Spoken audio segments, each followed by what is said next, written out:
Hey, folks, welcome to another episode of Cutter One. I'm your host, Jay Just Jay, your resident troublemaker, your resident culture warrior. I hope you are all doing well. So let's get right into it, shall we? All right, let's see. What do we got here? We have an ad. Okay. I just wish it would go away. Go away, little ad. Go away. But alas, it won't. All right. So let's continue with this. All right, Lord of the Rings. What happened to Eowyn after the Lord of the Rings? Okay. And this is coming to us from Game Rant, and this is by Jillian Unrau. I'm going to assume that's what her name is, Julian Unrau. If I'm pronouncing it wrong, my apologies. All right. Let's get right into it. The fan favorite character gets some big moments in the series, but what happened to her after the war was finished? Get out of the way. If there's one thing Tolkien fans can be grateful for, it's that J.R.R. Tolkien had an absolute wealth of information that he wrote about Middle-earth. He would often expand a character story far past where the initial plot line took it. And for most of the main characters in The Lord of the Rings, he had written at least a little bit about the latter part of their lives post-war. Even if it's just a few lines, it's always nice to be able to have that closure and to know what the author intended for the very end of his character stories. Some of these endings are in published works, and others have been collected over the years through gathering the notes that Tolkien left behind when he passed. One of the more complex and dynamic characters in The Lord of the Rings, at least for the time, was Eowyn, the White Lady, or sometimes Shield Maiden, of Rohan. Eowyn's story was captivating as she was one of only a few female characters present in the story, and one of the only ones to have any real agency. Eowyn is a fighter. It's one of her main character traits, and something she exhibits throughout her story in Lord of the Rings. Did that same fighting spirit carry on with her after the war? What happened to Eowyn after the ring was destroyed and Middle-earth was saved? Eowyn's role in The Lord of the Rings. Iconic picture right there. The audience first meets Eowyn in Rohan, where she is caring for her uncle Theoden, the king, as he has been declining both mentally and physically under the influence of Saruman and Grima Wormtongue. When the Fellowship arrives and Gandalf restores Theoden to his former glory, the king had to defend Rohan from Isengard and planned to ride into battle himself.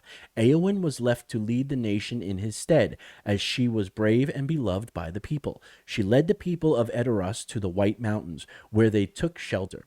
She stayed with them, albeit reluctantly, while the men fought in the Battle of Helm's Deep. Eowyn also developed feelings for Aragorn, though when she made them known, he gently rejected her, his affections already being placed with Arwen. When Gondor asked for Rohan's help in the war, Eowyn requested that Theoden let her ride into battle, but he refused. She decided to take matters into her own hands and disguised herself as a man so that she could enter the battle undetected, and she took Merry Brandybuck, who had also wanted to join the fight but had been refused, with her. The Battle of Pelennor Fields is where perhaps her most iconic moment took place, where she faced off against the Witch King of Angmar. She was one of the only riders who did not flee from him, and she stood against him to protect Theoden, who was mortally wounded. When the Witch King stated that he could not be harmed by a man, she revealed herself to him, declaring that she was no man, and proceeding to drive her sword through his head, finally killing him. Eowyn was a warrior, and she didn't let anyone tell her what she was or was not capable of doing. She managed to take out one of the most major threats in Middle-earth, and she was a good leader to boot. Women didn't get much of a spotlight back in the 1950s when the books were originally published, at least not when it came to heroics. So in a way, it was progressive of Tolkien to have a female character that was this independent and complex in his story. Nowadays, audiences are much more used to strong female characters like this, but it's important to recognize that it was pretty special for its time. What happened to Eowyn after the war? After killing the Witch King, Eowyn fell ill with the Black Breath due to the combination of the injuries she had sustained in battle as well as her grief over Theoden's death. The Black Breath was an often fatal condition that was brought on by contact with a Nazgul, and even a mild case would cause unconsciousness and nightmares in the victim. And Eowyn's was even more severe than that. She was found on the battlefield by Prince Imrahil, Prince of Dol Amroth, and taken to the houses of healing in Minas Tirith, where she was healed by Aragorn. She stayed behind in the city while the rest of the company marched on the Black Gates, and it was here that she met Faramir, who had also been injured during the battle. The pair fell in love, and after the War of the Ring had ended, they were married. Eowyn now, it seemed, preferred a life of peace over her previous desire for action and battle. Eowyn also did not forget her friend Merry, and she officially made him a Knight of the Rittermark.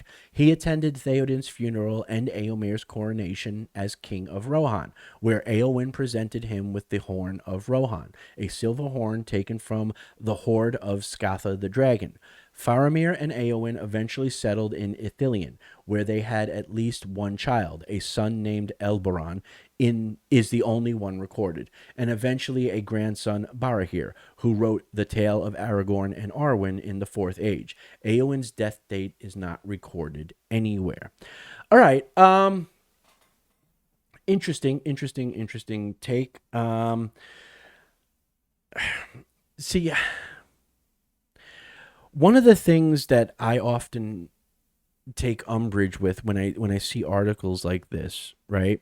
And it's not that they're praising Eowyn, because yes, in Gillian's defense, she is in essence praising the character of Eowyn, and she does acknowledge that for its time, what Tolkien did would be very, forward thinking, very progressive, right? To have a female character that was that independent. Okay. But they sent my problem with articles like this, right? And again, it's not like a major issue. It's just one of those things where I'm like, it's you're hitting it at the surface level, which I understand.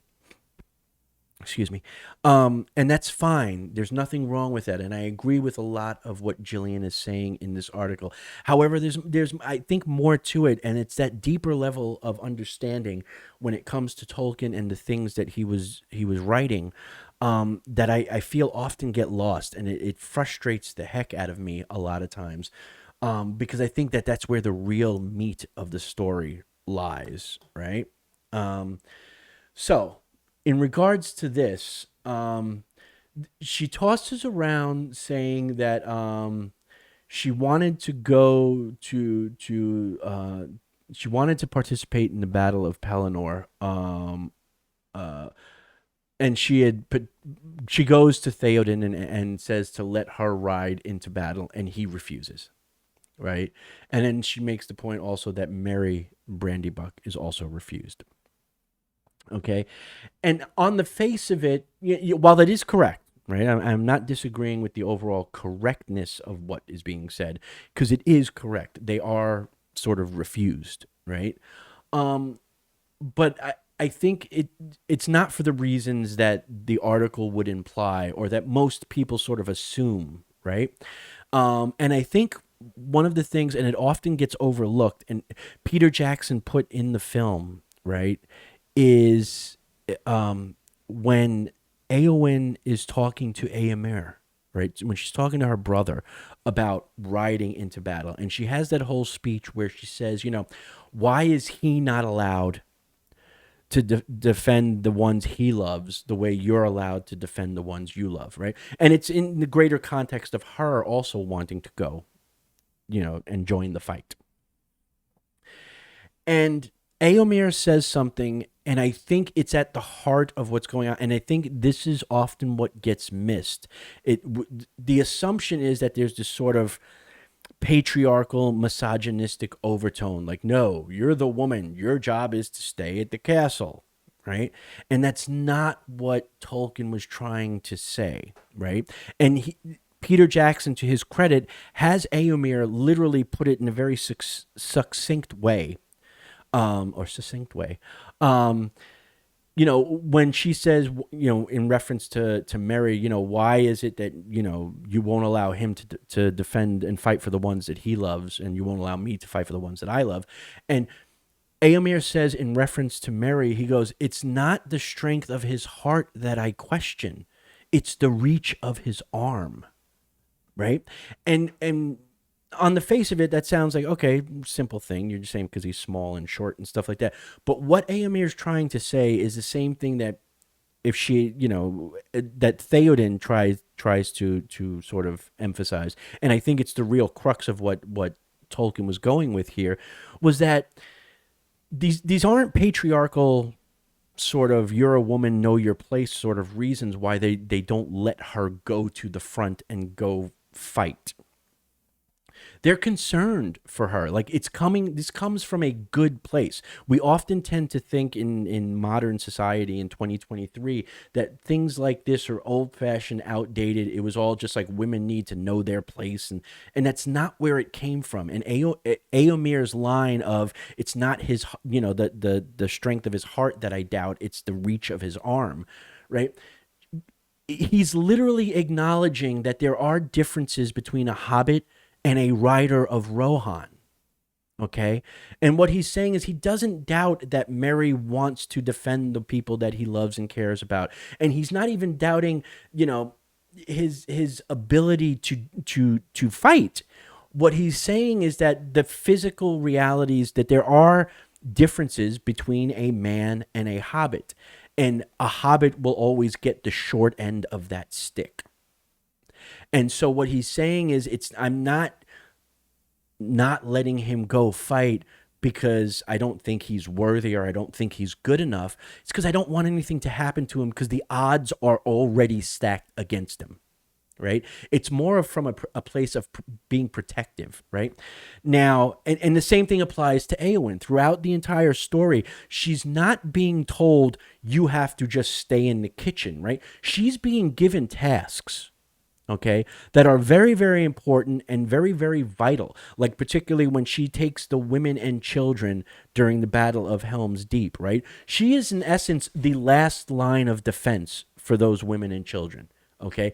But she doesn't see it that way. She sees it as, I want to be at the front lines, I want to be fighting. And as I've mentioned in previous videos, particularly on Eowyn and her story, I think this is because Tolkien, being involved in World War I, right? He understood the nature of that whole war propaganda, right? Like there was you whip the public up into a frenzy and you dehumanize the enemy, and you make it seem like war is this great grand adventure, right, to go on.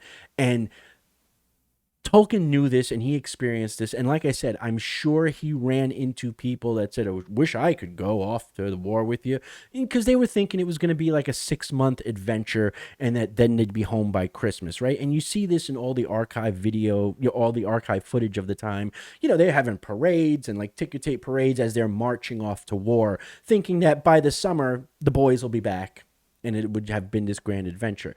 And a lot of people who couldn't, for whatever reason, go off to the war at that time early on, right, before, they realized the shit show and horror show that it was going to become, they would be like, man, I wish I could go. And I think Eowyn represents that in Tolkien's writing. This whole, I want to go out there and fight for the things that I care about, and you're not letting me, and that's wrong. But they are giving her important things. She's the last line of defense for the women and children during the Battle of Helm's Deep, right? They're not saying you just need to sit in the kitchen, right? What they're saying is like, no, because if something happens to us, you have to be there. But that's not good enough, because she's caught up in this romanticism of being at the front line. Okay, now, and they're just trying to protect her from this. They don't doubt her abilities and they don't doubt her bravery and her courage. But what they doubt is the fact that, let's be realistic, people. A 5'8", 110-pound woman is not going to stand a chance in hand-to-hand combat, okay, with a sword, against a guy who is 6'2", 250 pounds of pure muscle, let alone an orc. Right? And so they're thinking like, no, we need you here because if odds are we may die and you're going to be the last line of defense. So it's not coming from this patriarchal, misogynistic point of like, that's not your place, woman, stay in the kitchen. It's more coming from a place of like, we don't want you to have to experience this because the odds are already stacked against you.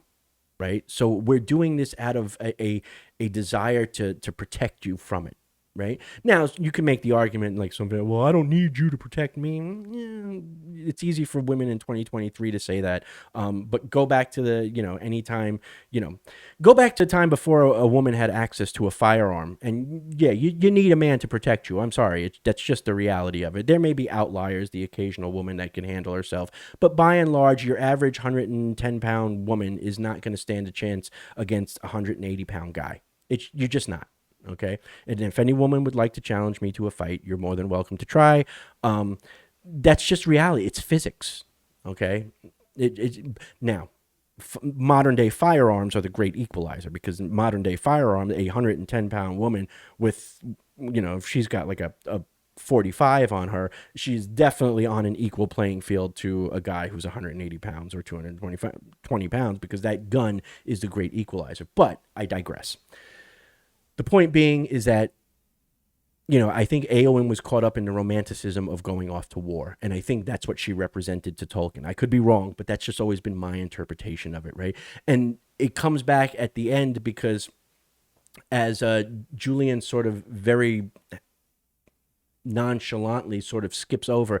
In the end, Eowyn realizes that this whole needing to go fight and go out and use a sword to protect your people is not where it's at. And she actually makes a speech that she will no longer vie for the glory of war against the riders of Rohan. That from here on forward, she would be all about nurturing and healing. Okay, because she's like I said, she's experienced the horrors of war now after the Battle of Pelennor Fields, and she realizes it's not this romantic ideal that she initially thought it was, that it's an ugly, dirty business, and she understands why her uncle and her brother wanted to keep her out of it. Okay. And she doesn't want any part of it anymore. And that's why she says that she's not going to vie for the glory of war against the riders of Rohan, meaning she no longer sees war as a glorious thing and this romanticized thing. She would much rather be a healer and a nurturer and restore things back to a healthy state than go destroy things. Okay. And she has that wake up moment. And I think that's ultimately what the story of Eowyn comes down to. That's what it's about. And my only issue with what Gillian is saying here is that she, again, like a lot of articles I see about Eowyn, she's just hitting it from the surface level and she's not taking that deeper look into it. But that's just me. All right. So having said that, let me know what you guys think. Down in the comment section below. What do you think the real overarching story of Eowyn is from Tolkien's perspective? Okay. Forget our 21st century perspective. What was Tolkien what do you think he was trying to convey with Eowyn and her entire story arc from beginning to end? Right. You know my theory. I just laid out my theory. Let me know what you guys and gals think down in the comment section below. And do you also get that same little feeling when you see articles like this? Because you understand where they're coming from. And like I said, I agree with a lot of what Gillian is saying. I'm not taking issue with the overall gist of her article. I just wish that one of these authors for Game Rant or Screen Rant or, CBR or whoever would actually take the time to dig a little deeper. And instead of just hitting it on the surface level. But that's just me. Let me know what you folks think in the comment section below. Remember, if you like the video, like the video. If you want to share the video, by all means do so. It helps get the word out there, and it helps us with the YouTube algorithm. If you haven't subscribed yet, I would hope that you would consider subscribing and joining the army of beautiful badasses. We have a good time. We're all about fantasy and the fantasy genre, not just Tolkien. Primarily Tolkien, but not just Tolkien. We also talk about Dungeons & Dragons, Dragonlance, Elder Scrolls, all sorts of stuff. Writing and sci-fi and art and so on and so forth. Also, if you haven't, go join us over on the Discord where we have a lot of these conversations. The link will be in the description below, as well as if you're interested, check out the merch store. That link will be in the description below as well. All right, folks, that's going to do it for this one. Until the next one, I will see you guys next time. Remember, be good, be safe, be awesome, but more importantly, stay more dorkish. Peace.